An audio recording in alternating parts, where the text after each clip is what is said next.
Bom, vamos ao segundo cenário e ao nosso penúltimo bloco. Ainda tem um último bloco, que é um bloco de orientações, assim, de apresentação, sobre as dúvidas que eu sei que vocês têm, o que eu faço se eu errar, como é que eu grafo sigla, como é que eu grafo numeral, algumas questões de linguagem. Lembre-se de que 50% da nota da redação dizem respeito à linguagem. Então, toda essa preocupação aqui de estrutura e de conteúdo vai cobrir os outros 50%. E a linguagem está com você. Você está assistindo aulas de gramática. Aquilo que você aprende na aula de gramática, na teoria, e que vai ser cobrado na sua prova objetiva, você tem que usar na sua redação. Então, nada de escrever na redação. Houveram alguns movimentos populares que foram criados na internet. Não, houve. O verbo haver, no sentido de existir, não admite plural. Você aprende isso para fazer a prova discursiva, a prova objetiva, aplica isso para fazer a redação. Então, nada de dizer assim, a democracia é um regime de governo onde o poder é do povo. Não, não pode usar o onde. Só pode usar o onde se o referente do onde for lugar físico. E democracia não é um lugar físico. Então, a democracia é um regime em que o poder emana do povo e por ele é exercido. Então, cuidado com essas questões, muito cuidado, porque 50% da sua nota dependem dessas questões de linguagem. Então, é necessário uma intervenção do Estado. Não, é necessária uma intervenção do Estado. Ou então, é necessário intervenção do Estado. Mas se você determinou o intervenção, necessário tem de ficar no feminino, é necessária uma intervenção. Pontuação. Você vai escrever assim, a partir da década de 1980, vírgula. Não vai esquecer dessa vírgula, porque é uma adjunta adverbial que está deslocado, antecipado. Então, são muitas as regras de gramática, todas, na verdade, que você estuda para fazer a prova objetiva, você tem que usar aqui agora. 50% da sua nota, hein? Lembre-se disso. Os outros 50% é o conteúdo e essa estratégia que a gente está vendo aqui, vou chamar de estratégia, de técnica, de tática, a gente usa para dar segurança, né? Mas a gente precisa ter, eu vou usar uma metáfora que eu gosto sempre de usar, a gente precisa ter a despensa e a geladeira abastecidas para poder cozinhar. Então, a gente precisa ter ideias armazenadas para poder escrever sobre aquele assunto. Não há como eu posso ser uma chefe famosa de cozinha, mas se eu não tiver ingredientes, eu não faço nada. Então, eu posso ter todas as técnicas do mundo para escrever uma redação, mas se eu não tiver informação, não tem jeito, eu não escrevo. Então, até o dia da prova, abasteça a sua geladeira.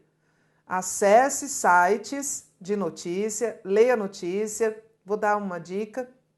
Você pode assistir a um vídeo por dia de um canal do YouTube chamado A Casa do Saber. Um vídeo por dia. São 10 minutinhos no máximo os vídeos de lá. Um vídeo por dia dá, não é? Antes de dormir, leva seu smartphone lá, né? O uso do smartphone, ajudando na educação e no conhecimento, na formação do conhecimento. Então, acesse e assista, sua última atividade do dia, que é uma forma de você acessar temas que talvez não estejam no jornal, mas que podem cair na prova, porque a gente já viu que às vezes os temas são bem atuais mesmo, de telejornal, às vezes são, não, né? Atuais assim, mais reflexivos.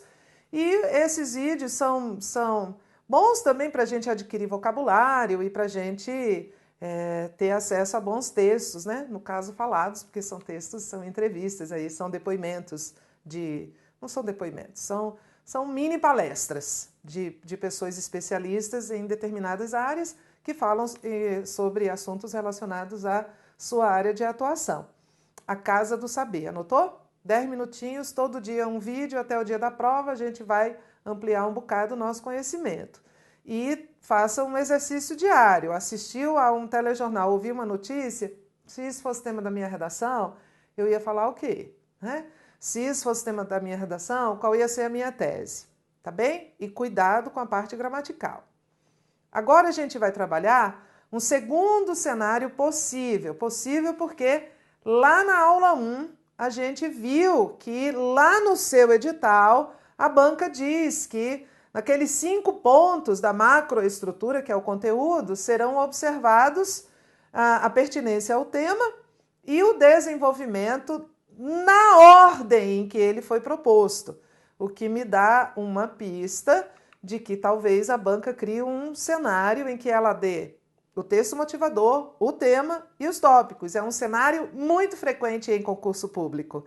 Muitas são as bancas que fazem concurso público e que dão na redação o que a gente chama de redação com roteiro, que a gente já vai ver. A Consulplan não tem esse perfil, mas não tinha, talvez, né? Passe até agora, porque você vai ver que é uma redação que facilita muito o processo de correção, porque ela tem um padrão de resposta, que também o seu edital disse que seria usado na correção da sua redação. Então, para mim, é um sinal de que pode vir um cenário como este que você encontra aqui no quadro, olha aí, que é a redação com roteiro, que é aquela redação, de novo, para a gente se familiarizar com o layout, em que a banca dá um texto motivador, o tema e os tópicos. Fale sobre isso, fale sobre isso, fale sobre isso. Se no seu concurso, no dia da sua prova, você receber o seu caderno de redação com esse modelinho de tópicos, aí você sabe como você vai ter de agir. Não muda muita coisa, mas facilita um bocado a sua vida. Continua a ser necessário fazer uma introdução em um parágrafo, apresentando o tema, que é este aqui, né? E apresentando a sua tese. Vamos lembrar? Todos sabem que. Todos sabem que. Esse é o tema. Apaga, apaga. E depois eu sei que. Aí está no domínio. Eu sei não, eu acho que já está no domínio da opinião. Isso aqui é a sua tese, apaga, apaga, apaga. Tá? O desenvolvimento aqui é que muda. Se o cenário for este aqui, com tópicos, você vai fazer um parágrafo de desenvolvimento para cada tópico proposto. Mantenha a ordem. Mantenha a ordem em que os tópicos foram propostos. Então, se tem isso aqui, você vai seguir isso aqui. Não vai inverter. Ah, Tereza, mas era melhor começar deste terceiro tópico. Não vai fazer isso. Não vai, hein? Que está lá no seu edital que eles vão avaliar isso. Que é o que está me sinalizando de que este cenário vai ser o cenário adotado pela banca na sua prova. E a conclusão é um parágrafo. Vou fazer aqui uma pergunta, ó. Prova surpresa. Prova surpresa, olha para mim. Prova surpresa, a professora vai aplicar aqui prova oral, chamada oral, como se dizia na minha época. Primeira pergunta. Quantos períodos o seu parágrafo de introdução deve ter? 2, Tereza. 2 frases. Eu já vou ter que checar isso antes de passar a limpo. Olha, o meu parágrafo de introdução deve ter um ponto, não é um ponto. 2 frases.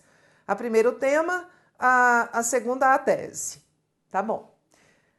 Quantas linhas o seu parágrafo de introdução deve ter? Tereza, não há esse engessamento, mas o meu parágrafo de introdução deve ser menor do que cada um dos parágrafos de desenvolvimento. Muito bem. E os parágrafos de desenvolvimento devem ter quantas linhas? Também não há uma resposta correta, Tereza. Eles devem ter uma quantidade aproximada, mais ou menos simétrica entre si. Não posso fazer muito disparate, um parágrafo de desenvolvimento com 4 linhas, outro com 10. Ok. E o único parágrafo que pode ter uma frase só, qual é? O da conclusão. Da conclusão, porque eu posso fazer na conclusão só a reafirmação da tese ou uma síntese do texto, mas se eu quiser e se for pertinente, né, eu posso fazer uma proposta de intervenção. Vou dar uma dica para você. Se você resolver fazer uma proposta de intervenção, a minha sugestão é que, sempre que possível, esta intervenção, que é uma solução para um problema, envolva os atores, né? Os protagonistas, os atores sociais, o Estado, as empresas, a sociedade, o indivíduo. Então, tanto quanto possível, você mencione esses atores. Você, aliás, pode usar essa nomenclatura. Lá no último período da conclusão, você pode dizer: para minimizar esse problema, é preciso que os atores envolvidos façam a sua parte. 2 pontos. O Estado deve fazer isso, vírgula, a sociedade coletivamente deve fazer aquilo e cada cidadão deve fazer aquilo outro. Pronto, prontinho para você, mastigadinho. Acabamos a prova oral. Foi bem? Como é que você vai começar a sua conclusão? Ou eu uso portanto, ou eu uso sendo assim, ou eu uso dessa forma. Ok. Tereza, mas eu não quero usar nada disso, eu quero usar outra coisa. Tudo bem. Há outras formas de você concluir. Você pode concluir dizendo então, dizendo assim, usando o pois, entre vírgulas. Só estou aqui para facilitar um pouco a sua vida. Não estou aqui para engessar o seu texto, porque às vezes você faz textos maravilhosos sem seguir essa receitinha. Mas é uma maneira de você, lá no dia da sua prova, ter tranquilidade. Porque quando a gente produz um texto em casa, sem pressão e consultando o Google e dicionário, é tudo muito fácil.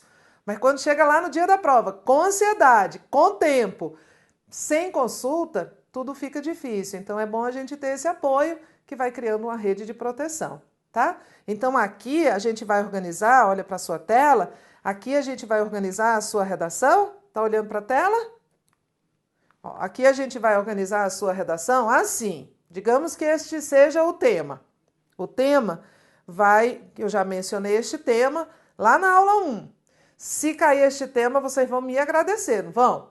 Porque já falei dele tanto. Discorra sobre a prática de bullying, fenômeno que aflige a comunidade escolar e a sociedade em geral. Ao elaborar seu texto, aborde necessariamente os seguintes aspectos.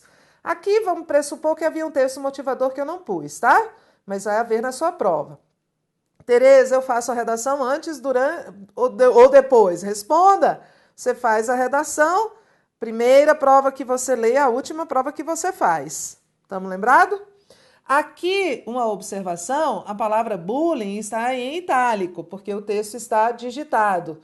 Em um texto manuscrito, como é o seu no dia da prova, a gente não força um itálico, a gente vai usar estrangeirismo, entre aspas.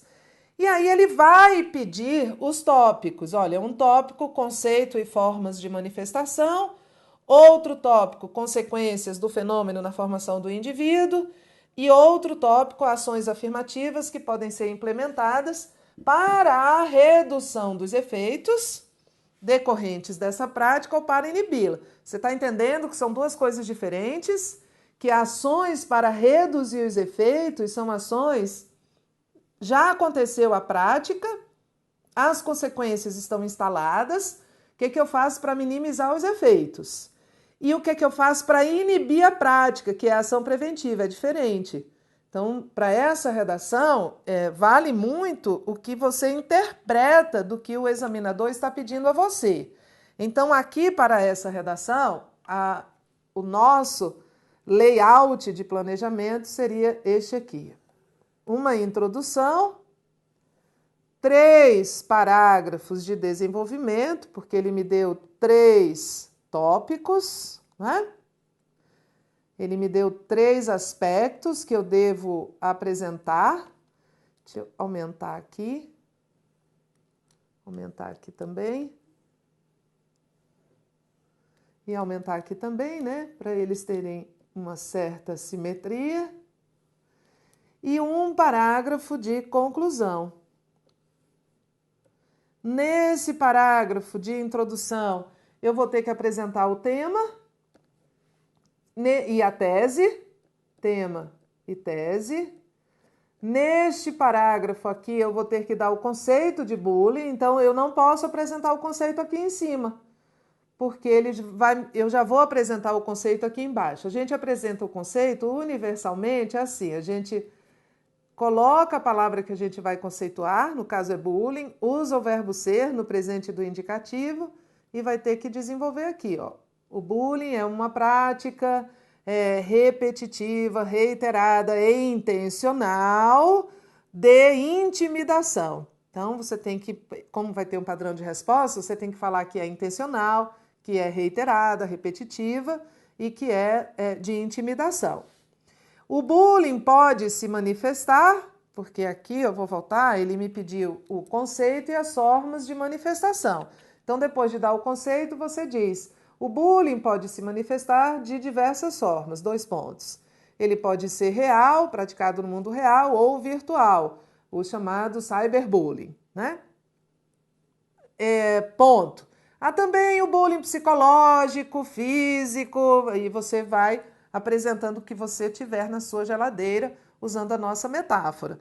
Neste parágrafo aqui, você vai ter de falar das consequências do fenômeno na formação do indivíduo, e aí você vai dizer que esse fenômeno, só usar esse já resgata o que você fez aqui e já cria um mecanismo de coesão. Este fenômeno produz diversas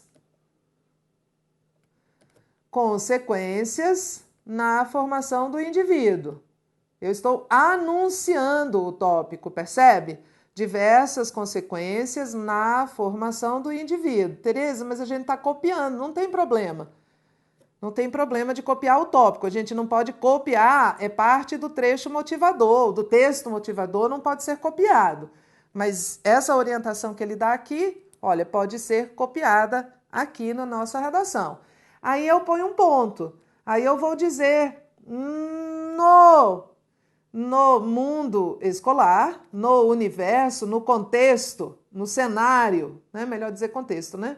No contexto escolar, é comum que a vítima de bullying apresente baixo desempenho e o que leva muitas vezes à evasão.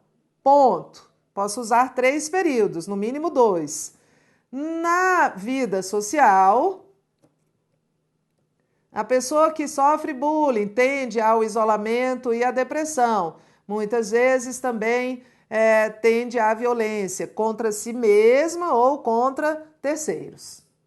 E aqui, neste parágrafo, que será o terceiro de desenvolvimento, eu vou apresentar e desenvolver essas ações afirmativas.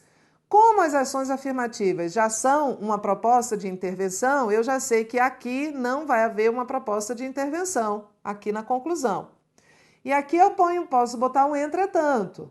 Entretanto, porque aqui eu dei o problema, que eu vou dar a solução. É o oposto.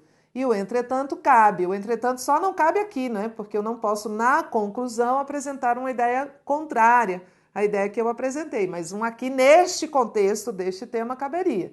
Então, aqui eu digo, entretanto, podem ser adotadas ações para prevenir, não, né? Eu vou manter a ordem, tá? A ordem que ele me deu. A ordem, inclusive, das tarefas dentro do tópico. Primeiro ele fala em redução, depois ele fala em inibição. Então, eu digo ações para reduzir os efeitos do bullying. Tereza, a gente já usou a palavra bullying 3 vezes. Já usou aqui, você foi falando, escreveu aqui, não tem problema. É o tema da redação. Então, é natural que eu empregue. Vou empregar, obviamente, essa palavra na introdução, porque o tema deve aparecer explicitamente na introdução. Para reduzir os efeitos do bullying, aí eu posso dizer, a escola deve oferecer apoio psicológico às vítimas e nananana. Ponto. Esse nananana é o que está na geladeira, né? É o que vale, é isso que vale para marcar os 5 pontos lá, 50% do conteúdo. E aí depois você diz assim, para reduzir os efeitos do bullying. Não, aqui eu fiz errado. Falando e escrevendo ao mesmo tempo não ia dar certo, né? Deixa eu primeiro criar um tópico frasal. Entretanto, podem ser adotadas ações para reduzir os efeitos do bullying ou para inibir, vou voltar, inibir essa prática. Agora sim é que eu vou desenvolver. Para reduzir os efeitos, ou aqui eu posso dizer para a redução dos efeitos, para a redução das consequências, para não repetir efeitos, né? Aí eu vou dizer, a escola deve oferecer, agora que entra, a escola deve oferecer apoio psicológico às vítimas, nananã. Ponto. Esse parágrafo vai ficar um pouco maior, né, do que os outros. Para inibir a prática, devem ser feitas campanhas de conscientização para os efeitos nocivos desse fenômeno. Então, eu vou manter a ordem em que ele está pedindo esses argumentos. E aqui no tema, eu vou dizer que a palavra bullying é recente, entretanto, o fenômeno é antigo nas relações interpessoais. Este fenômeno pode se manifestar de diversas formas, produz consequências negativas, mas pode ser combatido. Você vê que a minha tese pode ser já um resumo do que esses tópicos vão apresentar, tá?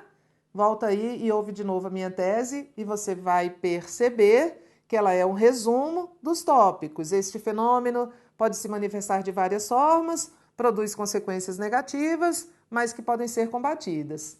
E aí você já faz uma tese síntese de todos os tópicos.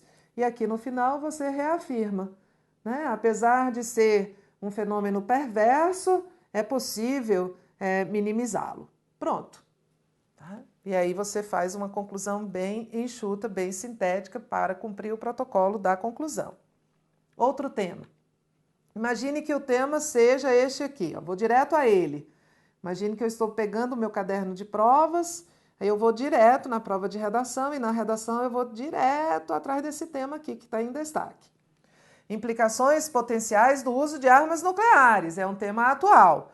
Ao elaborar seu texto, atenda ao que é solicitado nos tópicos 1 e 2 e a seguir responda ao questionamento apresentado no tópico 3. Tópico 1, discorra sobre os impactos das armas nucleares para a paz mundial, a ditadura norte-coreana e sua capacidade nuclear, como a comunidade internacional deve atuar para limitar e controlar o uso de armas nucleares. Já é uma proposta de intervenção, né? Esse tópico 3 já é uma solução, é a atuação da comunidade internacional. Então, a gente já está vendo que na conclusão não vai haver intervenção, porque ela já faz parte do desenvolvimento. Então, de novo, aqui eu vou pensar no meu texto com uma introdução, 3 parágrafos de desenvolvimento, um para cada tópico proposto, são 3 tópicos, e um parágrafo de conclusão. Então, eu posso pensar primeiro no desenvolvimento, porque o desenvolvimento é só seguir essa ordem aqui em que os argumentos foram dados, né? Esse desenvolvimento 1 aqui, desenvolvimento 1, vai ser esse tópico 1, os impactos das armas nucleares para a paz mundial. Então, você vai ter que ir aqui dizer que as armas nucleares são uma constante e tenebrosa ameaça à paz mundial. Ponto. Aí você faz uma retrospectiva histórica. Você pode ir à bomba atômica, lá na Segunda Guerra, e como devastou as cidades de Hiroshima e Nagasaki, como os efeitos podem ser vistos até hoje, porque são doenças que entram no DNA das pessoas. Então, pela ameaça de destruição em massa que essas armas, tudo isso tem que estar na sua geladeira. Depois, no segundo tópico, a ditadura norte-coreana e sua capacidade nuclear, aí você diz atualmente, né? Porque primeiro você fez uma retrospectiva e você diz atualmente, o mundo vive em constante tensão em função do poder nuclear da Coreia do Norte. Aí vai colocar o ponto e você vai dizer a Coreia do Norte é um regime ditatorial e o ditador vem, e aí você vai apresentar. E aqui no terceiro parágrafo de desenvolvimento, você fala da comunidade internacional. E aí você diz, para combater, para enfrentar as ameaças das armas nucleares, a comunidade internacional deve atuar para limitar e controlar o uso dessas armas. E aí você vai ter que dizer o que a comunidade internacional deve fazer. Então você tem que falar, por exemplo, tem que estar na sua geladeira, torno a dizer, você pode falar em sanções econômicas aos países que fazem uso, né, de arma nuclear de maneira ostensiva, de maneira ameaçadora, enfim. Depois de pensar nesses 3 parágrafos, você pensa na sua introdução e na sua conclusão. Né? Então, você pode fazer uma pequena narração aqui, né, e dizer que é famosa a cena de uma criança nua em uma estrada depois da explosão da bomba de Hiroshima. Ponto. O poder destruidor das armas nucleares é preocupante e deve ser objeto da análise da comunidade internacional. Ponto. E já é a sua introdução. Na conclusão, você tem que reafirmar o que você disse, né? A conclusão, a setinha está aqui, que a gente conclui a introdução. A gente não conclui só o 3º parágrafo. E aí você indo assim, dessa forma, sendo assim, embora a ameaça nuclear seja uma constante atual, é visível que há preocupação da comunidade internacional para evitar os problemas, os erros cometidos na Segunda Guerra e por aí vai. Mas olha só, sem ideias, ninguém escreve. Sem informação, ninguém escreve. Então, o que a gente teve aqui durante o curso, que vai continuar, porque você vai ter um 4º vídeo aí sobre, já falei sobre ele, né? Estética, apresentação e linguagem. Cuidado com a linguagem. Esses 2 cenários são os cenários possíveis e essas nossas orientações são orientações para dar segurança a você, para saber como agir, como é que eu faço na hora que eu receber a prova, se não tiver tópico, o que é que eu faço primeiro, como é que eu organizo o meu texto, se houver tópicos, né, que eu, pela pista do edital, estou achando que vem esses tópicos, o que é que eu devo fazer, como é que eu faço a minha redação, se eu tenho um checklist, é só para lhe dar uma rede de proteção, né? Uma rede de proteção para você não chegar lá na prova desamparado e socorro, não sei o que fazer. E eu digo que eu vou repetir, a nossa reação no dia da prova é muito diferente da nossa ação no dia a dia, quando a gente faz redação com consulta e com tranquilidade. No dia da prova tudo muda, tudo vira, mesmo tema que pareça fácil, no dia da prova dá um branco e a gente não sabe. Então, essas estratégias aqui são uma forma de eu lhe dar um mínimo dessa segurança e dessa rede de proteção para você fazer a sua redação com tranquilidade. Mas você precisa ter conteúdo. Então, aqui apresentei vários temas, né? Desde a primeira aula a gente está trabalhando temas. E já apresentei também algumas soluções, né, para a gente ir treinando esses temas até o dia da prova, que são os telejornais, que são os jornais diários, podem ser impressos ou jornais na internet, jornais virtuais. E a gente sempre pensar o que eu faria se o meu tema de redação fosse este. Cuidado com a linguagem, porque são 50% da sua nota, e você, a uma altura dessa, já sabe o que é mais vulnerável, né? A gente sabe os nossos pontos fracos, claro, inclusive na hora de escrever. Então, Tereza, eu tenho dificuldade com pontuação. Então, reforça a pontuação. Fica de olho, cada vírgula que você usar justifica. Tem, né, faz sentido, tem uma regra que justifique isso. E aí, treinar. Fazer redações, pedir para alguém ler, para um colega, para um primo, para um parente, pedir para ler, que é um olhar externo. A pessoa menos indicada para analisar a sua redação é você mesmo. Né? Que claro que se eu fiz aquela redação, para mim está perfeita, para mim era o melhor, pode até não estar perfeito, porque a gente também tem autocrítica, né? E diz, olha, não está bem legal, mas é o melhor que eu posso fazer. E outra pessoa vai dizer, olha, tá ruim mesmo, e dá para fazer melhor, porque aqui você não fez isso, aqui está contraditório e por aí vai. E as questões estéticas e de linguagem, a gente vê no próximo vídeo. Mas estude, abasteça a sua geladeira e treine antes da prova. Faça este favor a você mesmo e a mim, né? Olha só nossa relação aqui. Você é professor, eu sou professora, mas aqui você é meu aluno. Então, me obedeça, né? Siga as minhas instruções. É isso aí. Qualquer coisa, nós temos um fórum de dúvidas. Entra lá, Tereza Socorro. O que era mesmo para eu fazer se houvesse isso? Não vale chegar à sua prova com dúvida. Combinado? Bons estudos, um abraço.